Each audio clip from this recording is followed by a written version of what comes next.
Let's do some Q&A. We still have about half an hour for a Q&A session. You can ask me to clarify something if it didn't make sense to you. Something in the video, what was going on, why was going on, how I got started, jail stories, whatever you want. I'm here to please. Somebody popped up back there first.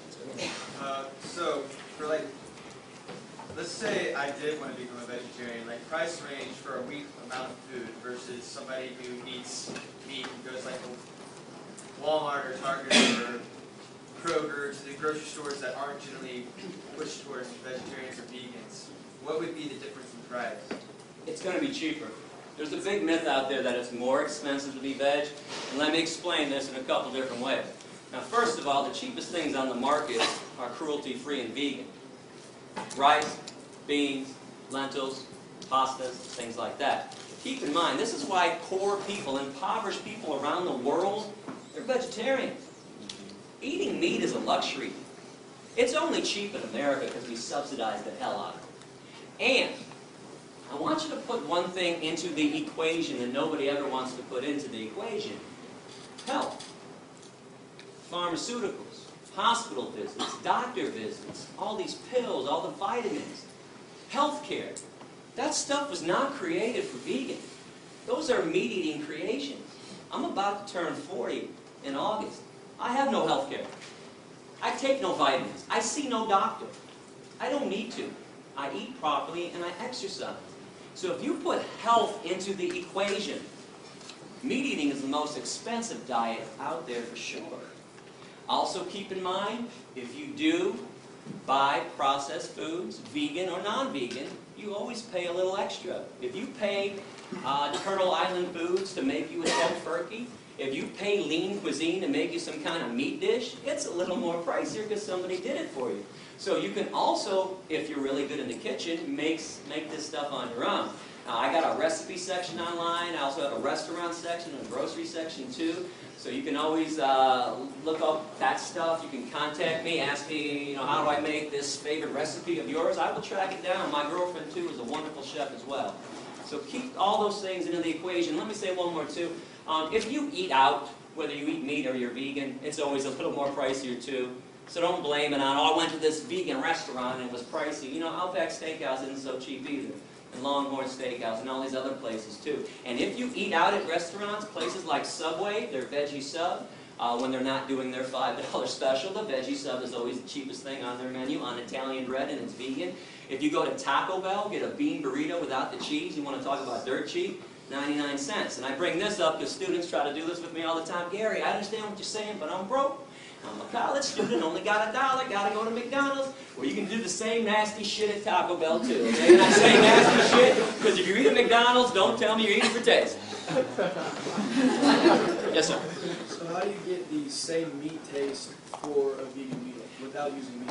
Yeah, if you use the right combinations of vegetables and spices, you'd be amazed what you can mimic. For instance, there's a lot of mock fish that's out there. I was talked about the shrimp from that company. If you go to a website called Veggie World, V-E-G-I-E, 1G, veggieworld.com, they got fake lobster, they got cod, they got salmon, any fish product you're looking for, they use seaweed.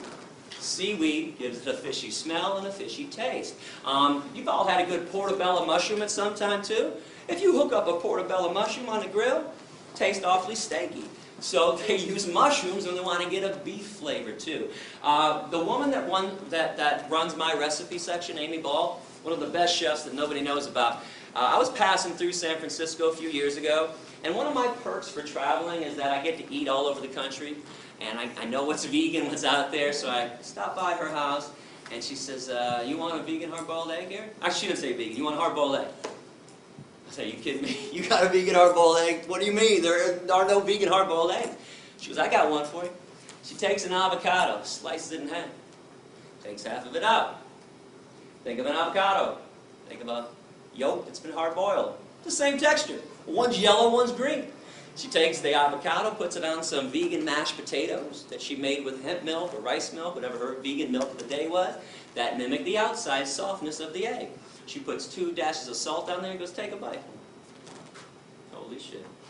Vegan hard-boiled egg. So if you get really creative people in the kitchen, there are a lot of creative chefs out there, they can make anything taste like something else. So that's what they're doing. No chemicals. No chemicals. Yes?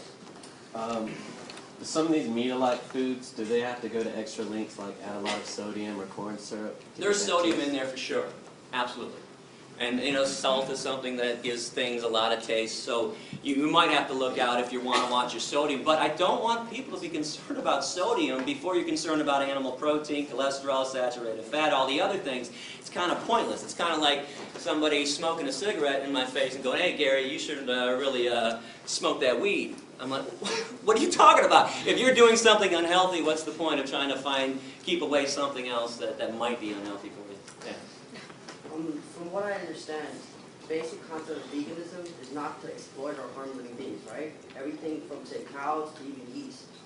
But what about, say, if you have to deal with parasites, bacterial infections, diseases from that? How do you go about treating yourself? Yeah, self-defense is an acceptable form of protecting yourself. That's understandable, but say as a doctor in your profession, you have to go in there and you have to kill living beings. Kill what, bacteria? Yeah. So are you founder of People for the Ethical Treatment of Bacteria? The only thing that bothers me when this is brought up is that you want to equate cows in the same level as parasites Oh and no, bacteria. I'm equating bacteria and yeast together. Okay, but do bacteria harm you most of the time?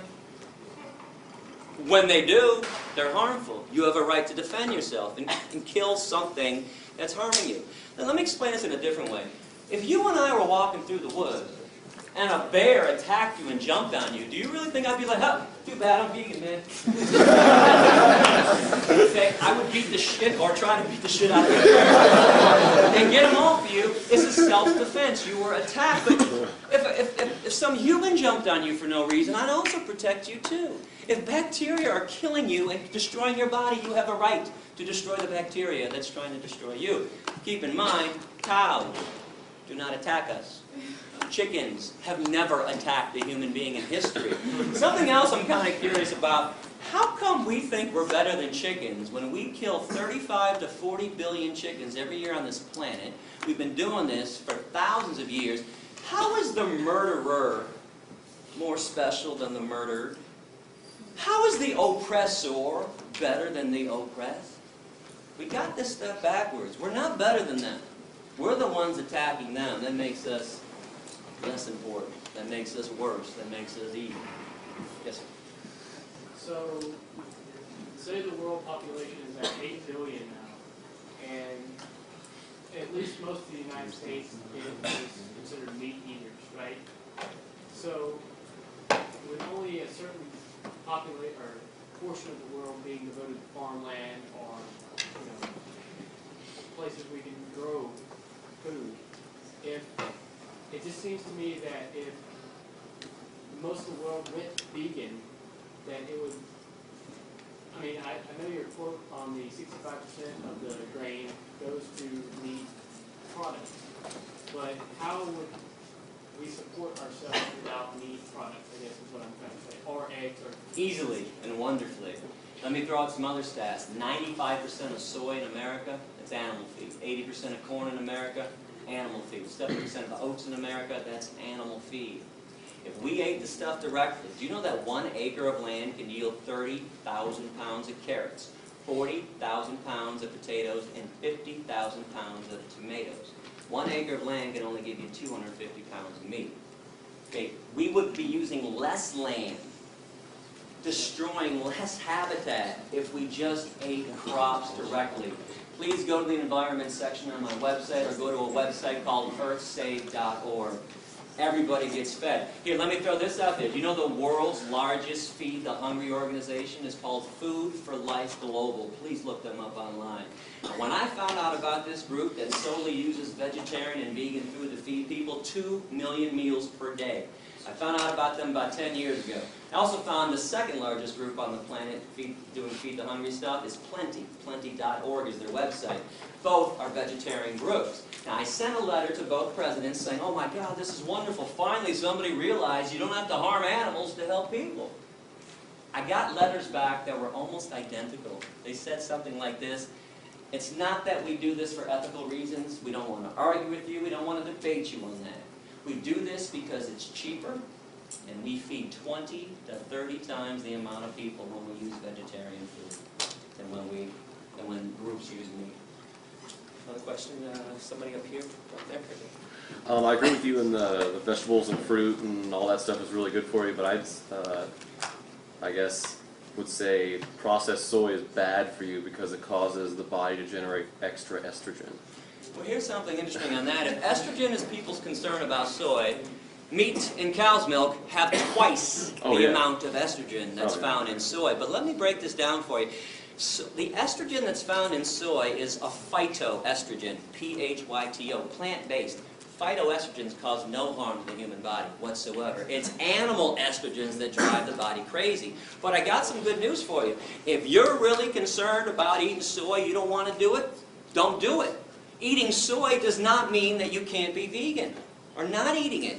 There's wheat meat, or just get down to the nuts and bolts of veganism. Go fruits and vegetables, lentils and beans, and things like that. So you don't have to make soy part of your diet.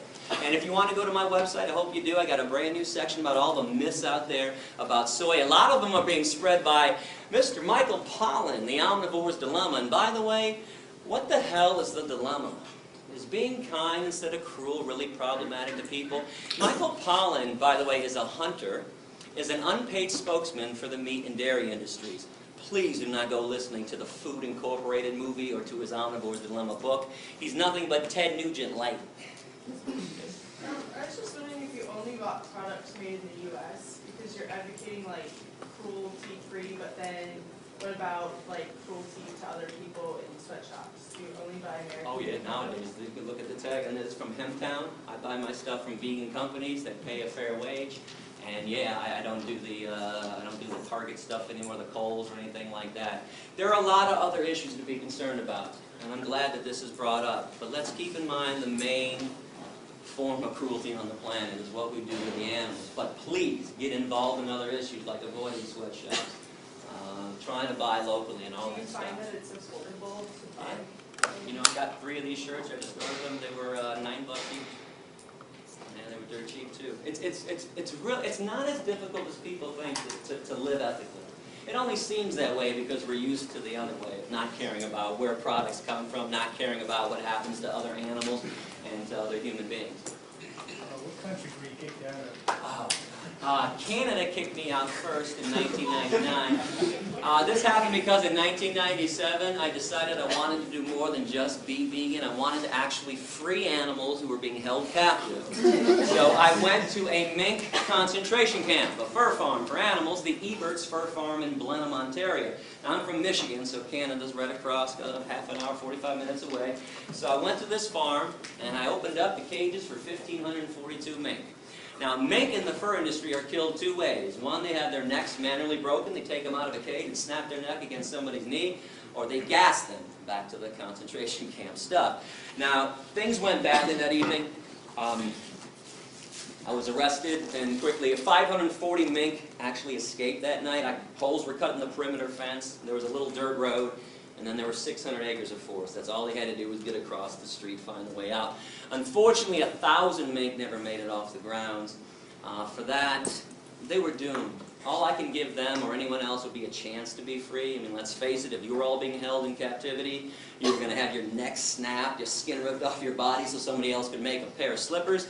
You'd all be going, man, I hope Gary's coming by tonight. Open up this damn cage, give me a chance. So I got arrested that night. I was put in maximum security, by the way.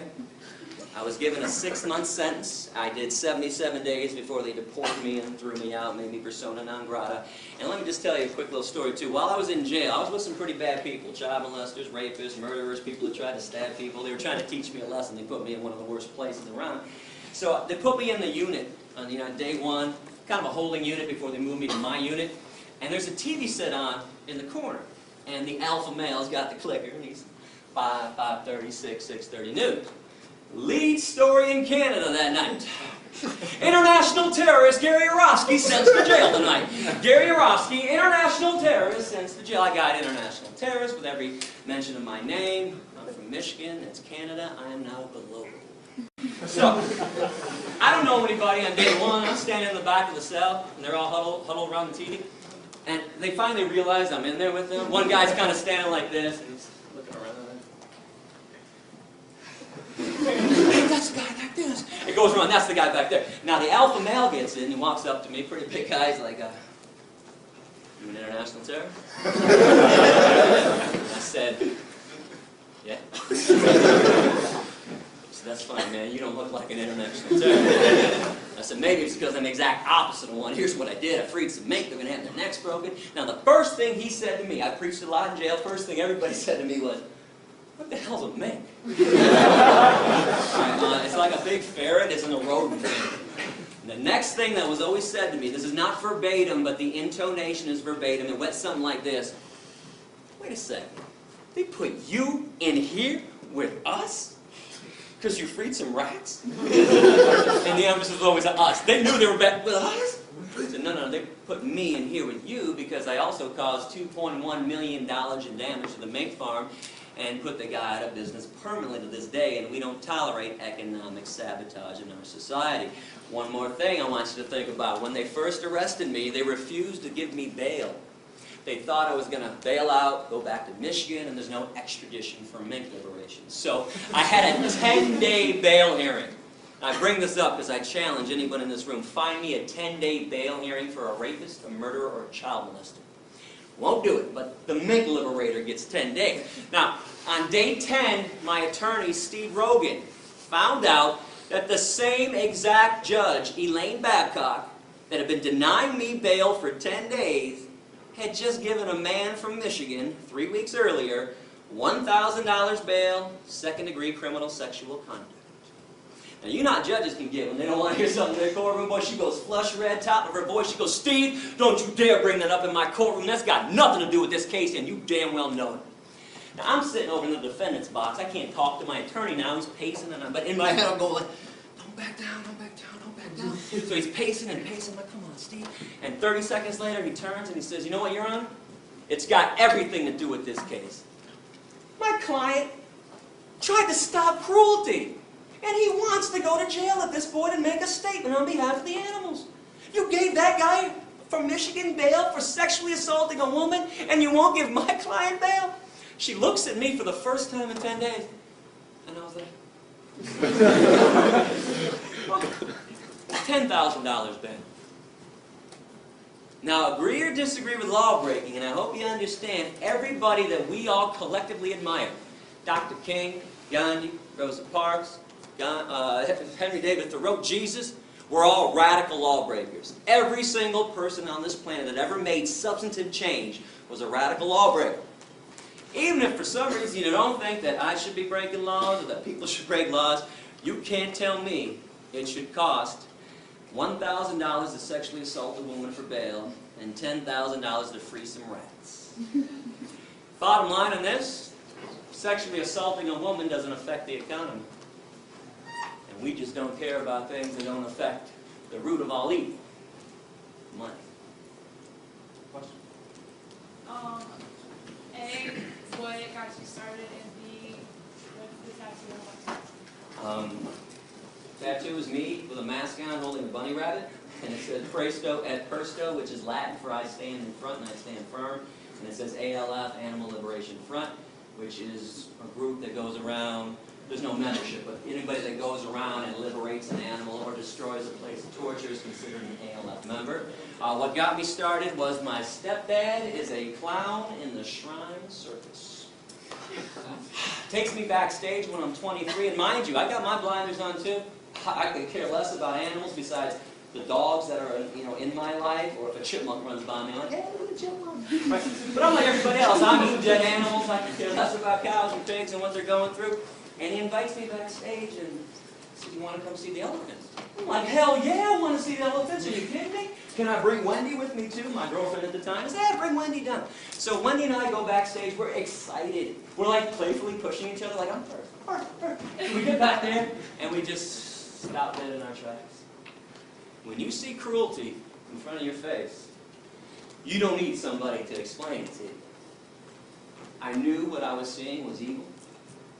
3 elephants were lined up in chains, front left foot, back right foot, each of them, chained up to the cement floor of the warehouse of the Michigan State Fairground. I looked to the left, I saw a monkey screaming and grabbing the bars of his prison. I saw 2 tigers to the right of me pacing pathetically. And I turned to Wendy, pardon my language, but I'll tell you exactly what I said. I said, what the fuck is an elephant doing on 8 Mile and Woodward Avenue in Detroit in the first place? She said, I don't know. And we walked up face to face with these elephants. And if you pay attention to energy, and please don't think this is weird. We do this all the time, like with babies, with infants. They don't talk and communicate. But a baby starts crying. You thirsty? Oh, you're hungry? You need to be changed. You figure it out. Look at their eyes. Look at their movement. These elephants were swaying like this neurotically. Now, I'm no elephant expert, but I know that's not elephant behavior. I later found out that's a neurotic behavior every elephant gets in every circus because they're kept in chain. In the wild, elephants walk 20 to 50 miles a day. I looked into their eyes. I saw nothing but hopelessness and fear. And I knew something was wrong. So that got me thinking, where did my food come from? Where did my shoes come from? What really goes on in an animal research lab? So that's when I started investigating. I mentioned this earlier. I started going into the Thornapple Valley Pig Slaughterhouse. I started going into animal research labs. And I fought it at first, like everybody does, like most people do. I didn't want to stop eating the animals. What else am I going to eat? Salads all day long?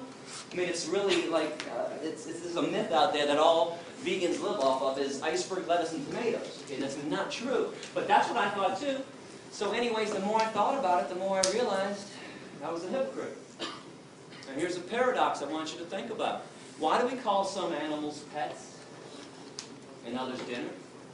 Why do we fight for the rights of certain animals to be happy and loved and safe? Dogs and cats in America. But others, hey, slice their beaks off. Those damn hens, slice them off, fully conscious. Those pigs, those piglets, rip their testicles out. Screw them. There's a major hypocrisy going on. You can see the choice that I made. All I can ask you to do is put your head on your pillow every night knowing that you are not responsible for premeditated acts of cruelty. Again, the world is tough enough for us, and especially for the animals. Do we have to make it worse by eating them? There is no need in this day and age to be consuming any animal product whatsoever. It's time to let it go. So I noticed when I came in here that you were not a member of PETA. Why was that? Full disclosure, 2002 to 2005 in November, PETA funded my tour. I was never a PETA employee. I took money from them as a sponsor, independent contractor. I take money from anybody to do good things with it. I don't think it's wrong to take evil money and do good things with it. Now, PETA pulled their funding from me in November '05 because they told me that education isn't important. Really? It's the only thing that ever made the world a better place, was teaching somebody else about why they shouldn't discriminate and harm somebody else. But bottom line with PETA, the corporation that is PETA, with their corporate headquarters in Norfolk, Virginia, I'm a money taker and not a money maker. I told you during the speech, and I meant it, I have never once charged a school for a lecture. I've never once charged a professor to pay me to come to their classes. I've never once passed around a collection plate to students. I do not believe you should have to pay to learn about the truth. Now, PETA, it cost me about $64 grand a year to do this tour. 35 to 40 is to travel, hotels, rental cars, food, gas. It's not cheap to live on the road 7.5 months a year. I take the rest so I can just live and pay my own bills, which is meager. It's a meager salary that I get for doing this. But in the end, the accountants came into PETA's headquarters, Ingrid Newkirk's offices. She's the founder and president of PETA, and said, you know, we've given Gary 64 grand for 3 years. That's $192,000. We also gave him $20,000 to put his speeches on DVD that he gave out for free to the students when he was supposed to charge them $10. When I first got these DVDs, people would always come up and say, hey, Gary, I want to share this with my boyfriend, my girlfriend, my dad, my sister, whatever. And I'd be like, oh, great, I got some DVDs. They're $10. And nearly every student would say, I'm broke. I'm a student. What do you mean $10? I'm like, oh, okay, here you go. So I gave out at least 95%, if not more, of my DVDs. Well, PETA found out about that. They were pissed off, and I used to say, you guys make $25 million a year. You can't give out a couple thousand DVDs to people that are actually now begging to learn more about animal rights and veganism. So that, obviously ended our relationship when they pulled their funding from me. But something else, I always condemned PETA when I first started, while I took their money, and now that I don't take their money, I still condemn them. They exploit women. Their tactics are so ridiculous. They're always looking for a naked woman. Like Pam Anderson. They want to put Pam Anderson's boobs on billboards all the time. Now listen, I dig that Pam Anderson cares about animals, honestly. But her boobs don't make anybody go vegan. Now when I used to bring this up with Ingrid, she used to say, do you know how many people see those billboards than see your speech? I'm like, oh, it's not even close. Millions more. Are you telling me guys are walking through Times Square, New York City, there's Pam on a billboard, and they're going, holy shit, look at those tits. Let's get some tofu. There's no connection. No, listen, I understand why sex is used, why women are exploited to sell products. I don't like it. But if you tell guys, spray this on, and 12 women are going to tackle you in the hallway and have sex with you, boy, guys, or I'll give me some Axe, spray it all over me. You tell a guy, you're going to get laid if you buy a Harley, boy, guys want to go get a Harley. But you show Pam Anderson's boobs, nothing. In, out. Doesn't do anything. And there's a lot more horrible things going on in PETA. I actually have an essay on my website. If you click on other animal rights issues, I have an essay entitled What's Wrong with PETA and What's Wrong with the Humane Society of the U.S., which is nothing but an animal welfare group that doesn't want to see the free animals at all. Here, I'm going to go back there. You mentioned the pet thing earlier. How do you feel about if you have pets that are carnivores and feeding them meat? Bad idea. Now, let me preface this. I do not challenge anybody's love for their dog or cat. If you're a sane person, sane people who have dogs and cats treat them like family members, unlike Michael Vick. But you brought up a major problem with them. Now, number one is they're carnivores. Now, this means we have to enslave and kill more cows, pigs, chickens, turkeys, and fish to feed the dogs and cats that we like more than the cows and the pigs. Now, hear me on this. I don't care what carnivores do on their own in the wild. Couldn't care. I got the Planet Life series, Planet Earth series. I watched the National Geographic. I can watch a lion tear a zebra to pieces. It doesn't bother me. But we have no business killing on their behalf. And I'll explain this in a simple way. Who's got a cat? Somebody's got to have a cat in front of somebody? Did you ever go outside and kill birds for your cat? No, it brings them back. Thank you. Cat does it on his own. Nobody kills a bird for their cat, but you pay people at the slaughterhouse to kill birds for science diet, ions, and all the other pet food. Just like we pay people to kill chickens and pigs for us, because most people can't shove a knife into somebody else's throat. So, bad idea to have carnivorous pets. Now, good news, in this day and age, there's vegan dog food and cat food. Now, this being said, I am not here to turn your dogs and cats into vegan. I did not get kicked out of 5 countries. By the way, the other 4 countries somebody had were England, Northern Ireland, Wales, and Scotland. Even though I never set foot on their land ever, they preemptively threw me out because they didn't like my essays. But I did not get arrested 13 times to turn your dogs and cats into vegans. But if you knew what was in dog food and cat food, let me mention the other problem with having dogs and cats. We overbreed them. Every year we murder 5 to 10 million dogs and cats in our shelters every year. These are now slaughterhouses. So there needs to be a moratorium too until every cage is empty. But those 5 to 10 million dogs and cats in shelters that we kill every year, raise your hand if you think they end up in a landfill. Wrong. Once a week, the rendering truck comes around, picks them all up and grinds them up and sells them to Science Diet, Alpo, and Iams, and all the pet food companies. So we're making our dogs and cats cannibals, and they don't even eat real meat that they would normally eat. I never talked about chemicals in all the animals that people eat. This is for you too. This is a whole nother issue on the side that I'm more focused about ethics and stuff. Okay, but they eat chemically laced meat. They eat what's left on the slaughterhouse floor, things that we don't eat. Every time there's a meat recall or a spinach recall for E. coli, you don't think that stuff ends up in landfills, do you?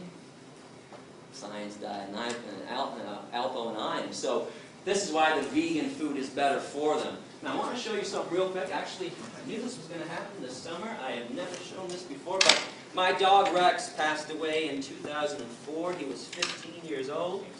And Rex was a vegan for the last 9 years of his life. Nature's Recipe vegan dog food formula. Don't tell me Rex doesn't look wonderful, because he does. Because when I traveled with him, and he came with me a lot on the road, I took him to vets when I had to.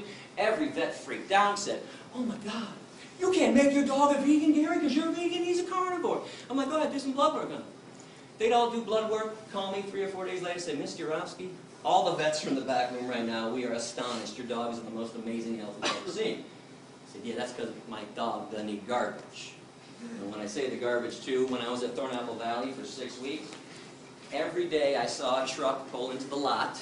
The side of the truck said, "Meat not fit for human consumption." I watched the truck go into the alleyway every day, took 3 garbage bins and dumped them out. The garbage bins. Right off to the pet food companies. Wasn't hard to track that now. So this is why that vegan stuff is better. Now the vegan cat food, by the way, is not on the market. You've got to go online. I think vegancats.com or evolution.com. But vegan dog food is at every pet food store that I've seen. It's called Nature's Recipe. Question? Oh, I'm sorry. Actually, we're out of time. You know what? Thank you very much for listening. I appreciate it.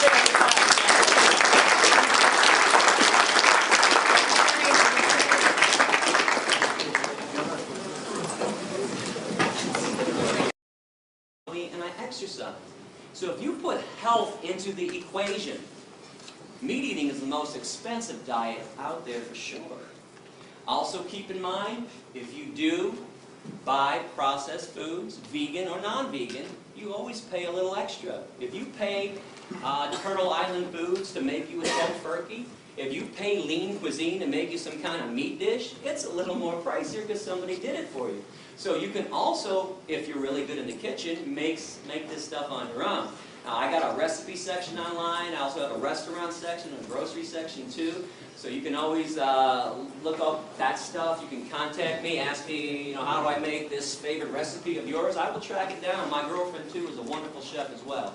So keep all those things into the equation. Same meat taste for a vegan meal without using meat. Yeah, if you use the right combinations of vegetables and spices, you'd be amazed what you can mimic. For instance, there's a lot of mock fish that's out there. I was talked about the shrimp from that company. If you go to a website called Veggie World, V-E-G-I-E, 1G, veggieworld.com, they got fake lobster, they got cod, they got salmon, any fish product you're looking for, they use seaweed. Seaweed gives it a fishy smell and a fishy taste. You've all had a good portobello mushroom at some time too. If you hook up a portobello mushroom on the grill, it tastes awfully steaky. So they use mushrooms when they want to get a beef flavor too. The woman that runs my recipe section, Amy Ball, one of the best chefs that nobody knows about. I was passing through San Francisco, a few are cruelty-free and vegan. Rice, beans, lentils, pastas, things like that. Keep in mind, this is why poor people, impoverished people around the world, they're vegetarians. Eating meat is a luxury. It's only cheap in America because we subsidize the hell out of it. And I want you to put one thing into the equation that nobody ever wants to put into the equation. Health. Pharmaceuticals, hospital visits, doctor visits, all these pills, all the vitamins, healthcare. That stuff was not created for vegan. Those are meat-eating creations. I'm about to turn 40 in August. I have no health care. I take no vitamins. I see no doctor. I don't need to. I eat properly. And let me say one more too. If you eat out, whether you eat meat or you're vegan, it's always a little more pricier too. So don't blame it on, I went to this vegan restaurant and it was pricey. Outback Steakhouse isn't so cheap either. And Longhorn Steakhouse and all these other places too. And if you eat out at restaurants, places like Subway, their veggie sub, when they're not doing their $5 special, the veggie sub is always the cheapest thing on their menu, on Italian bread, and it's vegan. If you go to Taco Bell, get a bean burrito without the cheese, you want to talk about dirt cheap, 99 cents. And I bring this up because students try to do this with me all the time. Gary, I understand what you're saying, but I'm broke. I'm a college student, only got $1, got to go to McDonald's. Well, you can do the same nasty shit at Taco Bell too, okay? And I say nasty shit because if you're eating McDonald's, don't tell me you're eating for taste. Yes, sir. So how do you get these? Let's let's do some Q&A. We still have about half an hour for a Q&A session. You can ask me to clarify something if it didn't make sense to you. Something in the video, what was going on, why it was going on, how I got started, jail stories, whatever you want. I'm here to please. Somebody popped up back there first. So, for like, let's say I did want to become a vegetarian, like price range for a week amount of food versus somebody who eats meat and goes like Walmart or Target or Kroger to the grocery stores that aren't generally pushed towards vegetarians or vegans. What would be the difference in price? It's going to be cheaper. There's a big myth out there that it's more expensive to be veg, and let me explain this in a couple different ways. Now, first of all, the cheapest things on the market